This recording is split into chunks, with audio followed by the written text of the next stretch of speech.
Good afternoon sa atin lahat. Pasensya kayo, nasa market ako. Nag-quickly video ako kasi yung ginawa ko, na-delete ko. Ayan, by the way. Happy 6 months na rin sa atin lahat. Mga mami, kapatid, mga anak, apo. Thank you sa inyong lahat. Thank you sa lahat ng naandito. By the way, ano lang ako ng short kwento ba? Ayan. I'm Honor Daniela, aka Gabriel, Tiger, Chelsea, Tuldo, Hanabi. Naging Hanabi ako kasi naging addict ako ng ML before. Kumbaga yun lang naman banding namin magjowa. ML, hindi sa on-call. O, kasi pag on-call kasi, hindi naman sa ano, pero mas masaya pa din yung meron kayong not always on call kasi pag nawala kasi yun masakit. Yun yung mga sinasabi ko sa mga anak ko, sa mga apo ko na huwag kayong laging on call kasi pag on call kayo, pag biglang nawala yan, masakit yan. Hanapin nyo yan.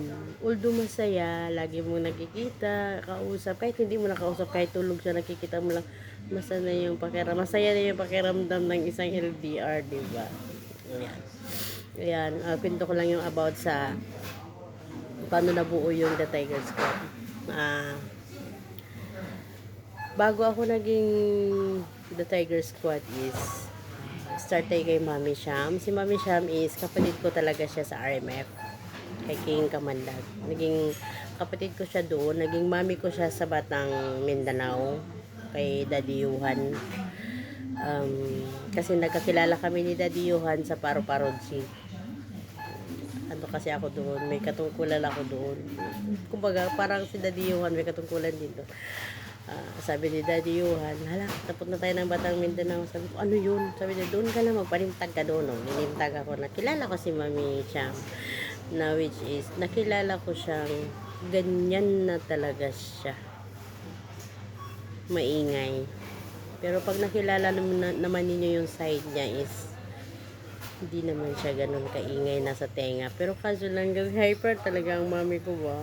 I love you, mami. Ayan. Tapos, umalis ako kay mami kasi nung time na yun parang maghiwalay na ata sila ni Daddy Yuan. Parang ganun ata kaya ako umalis. Kasi mayroon naman talaga akong farm. Mami miss you tambayan. Yun talaga yung tambayan ko. Yun talaga yung family ko. Ayan, yung mga anak ko doon, sila My Girl, sila Kissy, sila Psycho, sila Dragon, sila ang dami nila, sila Tantan, ang dami nila. Hindi kasi sila mahilig sa nimtag kasi yung pinaka BR namin na mayroong nimtag is yung Mabtas, Magic 5 at saka yung Kalye 7 ba yun? Parang Kalye 7 o Kalye 6, parang ganun. Basta ganun. Nagkaroon kami ng, ang dami-dami kong farm dito talaga. Ako yung mami nila. Pero mayroon pang, kumbaga, sila naman yung owner, pero ako yung mami nila na tinatawag doon. Hindi lang nila ako kilala kung andito ko man sila sa imo ngayon. Hindi na nila ako kilala kasi yung nimtag ko dati is si Mami Kat at saka si Mami Kate at saka si Mami Miss You. Yun po yung pinaka-original kong account is si Mami Kat. Yun po yung pinaka-original ko. Tapos yung pinaka-BR ko is Mami Miss You.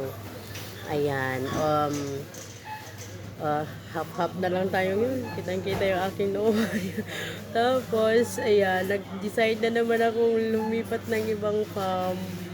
Pero ang dami kong farm. Farm ko yung Immortal Guardians. Farm ko din yung VIP TTM na naging tambayan na siya ngayon. Naging ML gamers na lang sila. Si anak Akira, si anak Suplado, ang dami kong mga anak doon. Sila Kira, Akira, sila Kian, babae po yan ha. Tapos sila, ayan, sila Balasuba, si Iki Unggoy. Yung tinatawag lang Unggoy, anak-anakan ko din po yan. Marami po yan sila talaga, promise. Tapos yun, yun na nga, nakita ko yung Team Purple. Sabi ko sa jowa, mahal, parang gusto kong sumanib dyan. Sabi, ano na naman ang naisipan mo? Oh, kasi 'di ba, kahit saan ako pupunta pag may jowa ka talaga, pag kahit saan ka pupunta susunod ang jowa, 'di ba? Before, iba kasi talaga. I admit it, meron akong naging jowa dito, not only 1, 2, 3 ganun, pero mabait po akong jowa ha. Mabait po sila. Ayun. Ayan, sumanib kami ng Scorpion family. Doon ko po, Team Rocker po yan. Diyan ko po nakilala si Miss Sawi. Naging kapatid ko po siya. Silang dalawa ni Umar. Soon, makikilala nyo rin po si kapatid Umar. Or aka Cancer, ganyan. Tapos, naging nanay po ako ni Dimonyetang Puti sa kasal. Kaya po ako naging Dragon. The Dragon Squad. Kaya ako naging The Dragon Squad. Gawa ng doon na ako lagi natambay kasi nga maldita ako daw, sabi nila. Hindi ako maldita, mabait pa ako. Naitakwil po ako ng nanay ko sa Scorpion. Sad to say, kasi ang alam ko kasi hindi ako malandi eh. Malandi daw ako, hindi ko po alam kung sino yung nilandi ko. Nagmahal lang po ako, nagkajuwa ulit. Siguro yun yung tawag niya sa akin na landi ako kasi naghiwalay kami ng first boyfriend, second boyfriend, third boyfriend. Pumunta ako sa fourth. Pero which is hindi niya alam ang kwento ng pang-apat kasi magkaibigan po kami. Kaso lang nagpupol, pero hindi po kami magjowa. Hindi ko na babanggitin yung pangalan niya. Ayan, yun, natakul ako. Tinanggap ko na lang.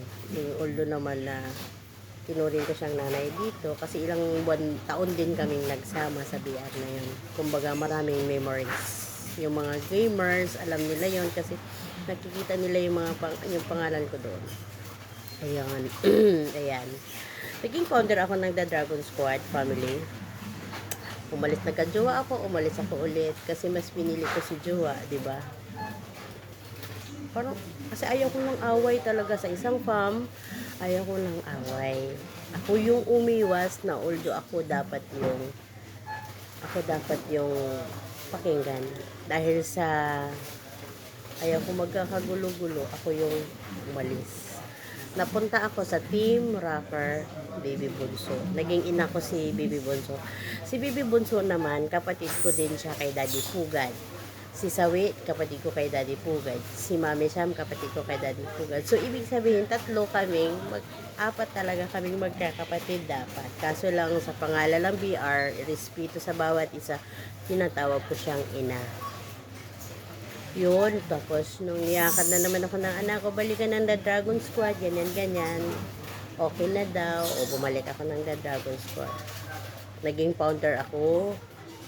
Pero ito na yung BR na yun. Owner na talaga ako ng BR. Ang dami naman kasi akong BR. Yung. Pero, dahil ang anak ko wala na sa imo, hindi na siya nag-imo, kaya binigay niya yun. Kaso lang, ayaw kong magkaroon ng issue yung farm ng The Dragon Squad. Dahil sa akin, binitawan ko yon, bumuo kaming tatlo ng The Dragon Squad family. Yun yung nakapag-decide kami ng August 4. Kaya ngayon, 6 months rin natin. Sa mga anak, thank you sa inyo. Ayun, malapit na matapos yung video ko. Ayan, thank you sa fam na meron ako ngayon. Thank you sa love, sa unconditional love na binigay niyo sa akin araw-araw. Hindi man tayo tunay na pamilya sa labas, pamilya naman tayo dito. Pero soon, sana magkita-kita tayo sa labas. Ayan, mahal na mahal ko kayo. No matter what, andito lang ang mami. Kung may problema kayo, kausapin niyo lang ako. Huwag niyo lang akong i-snub. Kasi busy din po akong tao. I love you all. Gusto ko mang magdrama pero hindi ko kayang magdrama kasi nasa supermarket ako. Ayun. Thank you sa inyo mga gamers, jammers. Enjoy lang po mga anak. Enjoy lang tayo mamaya. Kunting-kunti lang naman yung games natin para lang naman sa ating event. Soon, inshallah, na magkaroon pa tayo ng more events sa inyo. Thank you kapatid, apo, anak. Thank you kay Dan na yung laging walang sawa sa pag-i-edit ng pag-i-edit ng pag-i-edit. Thank you sa'yo.